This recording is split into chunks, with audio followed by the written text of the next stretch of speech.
All right, before we went to break, we were talking to Brett Morrow, who has stories of strange occurrences happening in his home as well. But his stories, things have been happening for many years to Brett. And Brett, this is not something strange to you. You say you feel like spirits have been following you for years? Yes, ever since I was a child.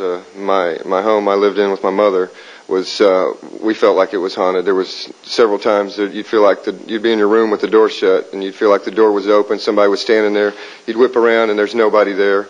I've had things fly, Bible fly off the shelf, pictures fly off, several things like that. But most recently, what happened? Well, 7 years ago, my best friend Cody passed away. We had been best friends for like 20 years. We grew up together. We did everything together. And lights started flashing off and on around me. And normally, I wouldn't think, maybe it's a coincidence, but it started the day of his funeral. I went to his funeral, and I came home, and I went to my wife's apartment, and walked in her apartment, and went to her bedroom, turned on the light switch, and it blew the breaker just in her bedroom, which I thought, that's kind of strange. I didn't really put two and two together.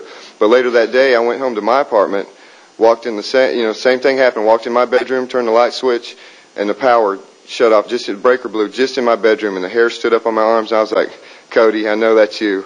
Yeah. And ever since, I work at night. I drive for the Chronicle, and I'm out at night, every night. I'll pull up under a street light, bam, it goes off. I'll look at a light across, as soon as I look at it, bam, it goes off. I've gone by parking lots and parking lots, like, Auchan's, boom, off. I mean, the hair just stands up on my arms. I'll pull up under a light that's kind of glowing orange, and I'll start chanting his name, Cody, Cody. And okay, well, hold on now. We don't want the lights to go off in the studio. Right, right. Has he ever spoken to you? Yes, he has come to me in a dream a couple of times, and, to let me, because I told him, if you need to move on, buddy, I'm all right, man. You take off, Yeah. I'll be okay. I've lost several friends. I've got more friends on the other side probably than I do on this side, but for some reason he's waiting for me, I guess. He's come to me in a dream a couple of times and told me, it's all right, man. I'm here for you. I'm waiting. Yeah. So.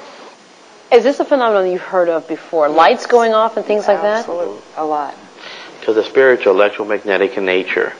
When he talks about the hair standing up, it's like taking a balloon and rubbing it across your arm, electrostatic discharge. Well, that's when you're near a spirit, your hair will stand up. Huh. And I've heard people say the hair stands up on the back of your neck or something like that. And you feel a tingling down your spine because the temperature will drop when the spirit is present. By as much as 60 degrees, it can drop. Nice. So those old wives' tales really are. And what he described is very common. There's nothing that he said that would, that's just normal for a spirit, because when you pass over the other side, that doesn't mean you're dead. Yeah. You're alive.